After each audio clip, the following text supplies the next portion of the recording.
আছো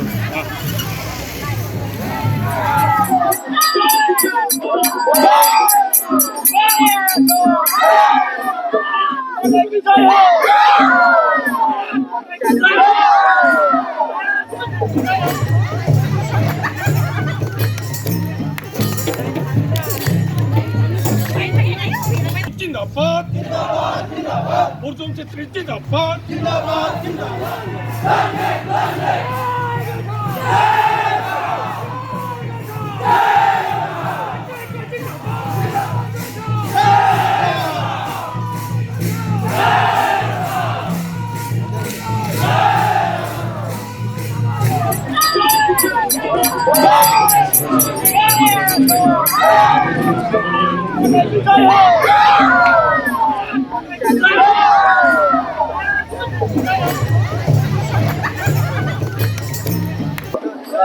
ৰাভা হাছং স্বায়ত্তশাসিত পৰিষদীয় নিৰ্বাচন অহা 2 এপ্ৰিলত অনুষ্ঠিত হ'ব আৰু আজি 15 মাৰ্চ আৰু 15 মাৰ্চ আজি অন্তিমটো দিন যি নিৰ্বাচনৰ মনোনয়ন পত্ৰ দাখিল কৰা হ'ব। এই মনোনয়ন পত্ৰ দাখিলৰ আজি অন্তিমটো দিন আৰু মোৰ পিছত মোৰ কেমেৰা পাৰ্চন দেখুৱাব যে এক উলহ মালহৰ পৰিৱেশ।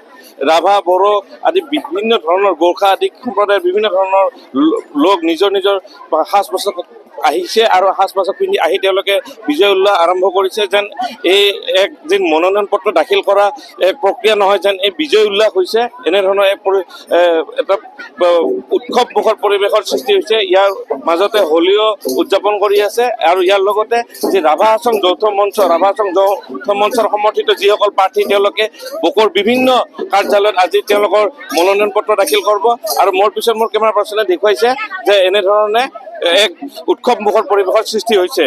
আপোনালোকে দেখিছে যে ৰাভা হাছং নিৰ্বাচন তৃতীয়বাৰৰ কাৰণে আমি অৱতীৰ্ণ হ'বলৈ গৈ আছোঁ। প্ৰথমবাৰ ৰাইজে আশীৰ্বাদ আৰু মৰম দিছে, দ্বিতীয়বাৰ মৰম আৰু আশীৰ্বাদ দিছে, ক্ৰমান্বয়ে ব্যৱধানটো বাঢ়ি গৈ আছে। গতিকে আমাৰ প্ৰতিদ্বন্দ্বী হিচাপে কংগ্ৰেছ দলৰ এজন প্ৰাৰ্থী আছে। গতিকে বিগত সময়ত কংগ্ৰেছ দল আমাৰ লগত ধাৰাবাহিক হৈছে আৰু এইবাৰো মানে কোনো ধৰণৰ প্ৰতিদ্বন্দ্বিতা আমাৰ লগত নহয়। তথাপিও আমি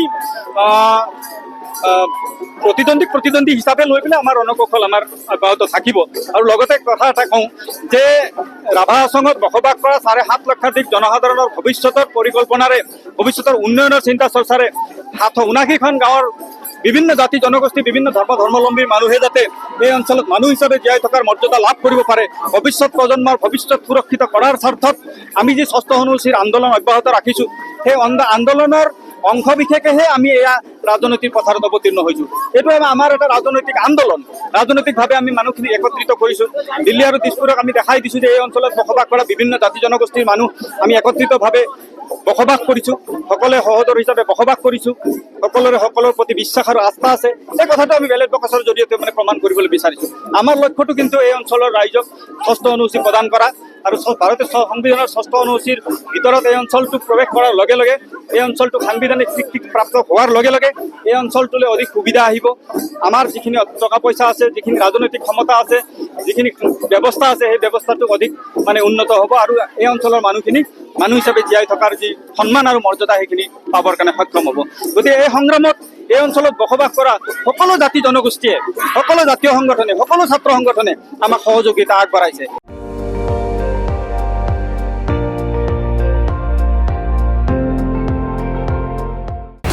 আপুনি চাই আছে ND24, সৰ্বশ্ৰেষ্ঠ নহয় সৰ্বোত্তমৰ দৌৰ।